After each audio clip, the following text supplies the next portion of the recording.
కర్ణాటకలో ఘోరం జరిగింది. షిర్డీ నుంచి హైదరాబాద్ వస్తున్న బస్సు మంటల్లో చిక్కుకొని తణుకుకు చెందిన 6 ఏళ్ల బాలుడు సజీవ దహనమయ్యాడు. మరికొందరు ప్రయాణికులు ఈ ఘటనలో తీవ్రంగా గాయపడ్డారు.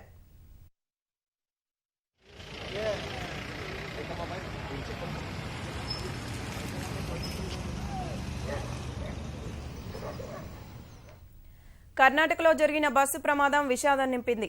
షిర్డీ నుంచి రాత్రి 8:30 గంటలకు కావేరీ ట్రావెల్స్ బస్సు హైదరాబాద్ బయలుదేరింది. బస్సులో 30 మందికి పైగా ప్రయాణికులు ఉన్నారు. తెల్లవారుజామున 3 గంటలకు హుమ్నాబాద్ సమీపంలోని ఠాగూర్ దాబా వద్దకు చేరుకోగానే బస్సులో మంటలు చెలరేగాయి. ఒక్కసారిగా మంటలు అంతటా వ్యాపించాయి. గాఢ నిద్రలో ఉన్న ప్రయాణికులు తేరుకునేలోపే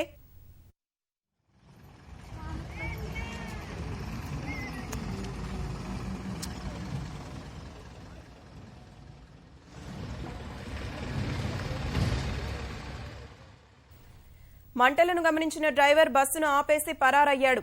తగలబడుతున్న బస్సును గమనించిన స్థానికులు వేగంగా స్పందించారు. బస్సు అద్దాలను పగలగొట్టి ప్రయాణికులను కాపాడారు. అప్పటికే తణుకు పట్టణానికి చెందిన 6 ఏళ్ల బాలుడు విహాన్ మంటల్లో చిక్కుకొని ప్రాణాలు కోల్పోయాడు.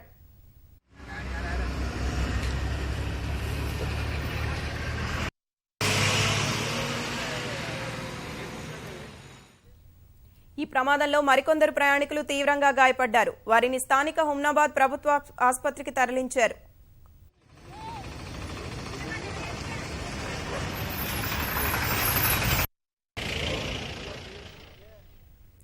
మంటల్లో చిక్కుకున్న బస్సు కావేరీ ట్రావెల్స్ కు చెందినదిగా గుర్తించారు. బస్సు ప్రమాద ఘటనపై పశ్చిమ గోదావరి జిల్లా కలెక్టర్ ఆరా తీశారు.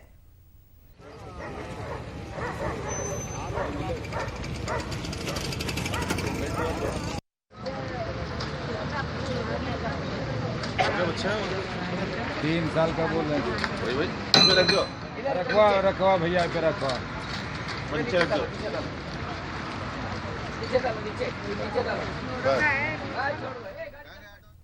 ఇక బస్సు ప్రమాదంపై మంత్రి మహేందర్ రెడ్డి అధికారులను ఆరా తీశారు. మరింత సమాచారం మా ప్రతినిధి రఘువర్ధన్ ని అడిగి తెలుసుకుందాం. రఘువర్ధన్, చెప్పండి, బస్సు ప్రమాదంపై మంత్రి మహేందర్ రెడ్డి ఆరా తీసిన వివరాలేంటి? అధికారులు ఇచ్చిన సమాచారం ఏంటి?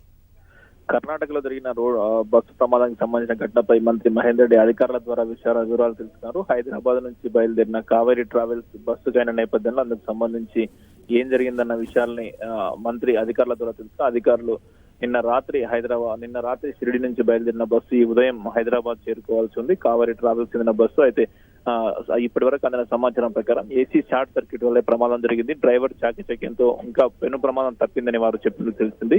ఈ నేపథ్యంలో మంత్రి మహేందర్ రెడ్డి ఇందుకు సంబంధించిన పూర్తి వివరాలు తెలుసుకోవాలని అధికారులు ఆదేశించారు. ఇదే సమయంలో గాయపడిన వారు బస్సు ప్రమాదంలో గాయపడిన వారందరికీ కూడా మెరుగైన వైద్యం అందించేలా చర్యలు తీసుకోవాలని, అందుకు అనుగుణంగా కర్ణాటక రాష్ట్ర అధికారులతో సంప్రదింపులు జరపాలని మంత్రి రాష్ట్ర అధికారులకు సూచించారు. బాధిత కుటుంబాలను రాష్ట్ర ప్రభుత్వం పరంగా ఆదుకుంటామని మంత్రి మహేందర్ రెడ్డి తెలిపారు. సుప్రియ, ధన్యవాదాలు రఘువర్ధన్.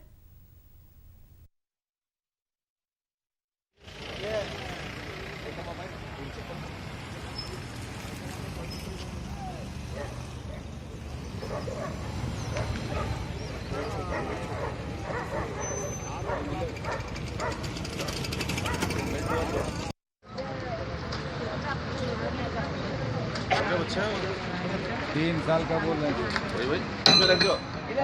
रखवा भैया पे रखवा। नीचे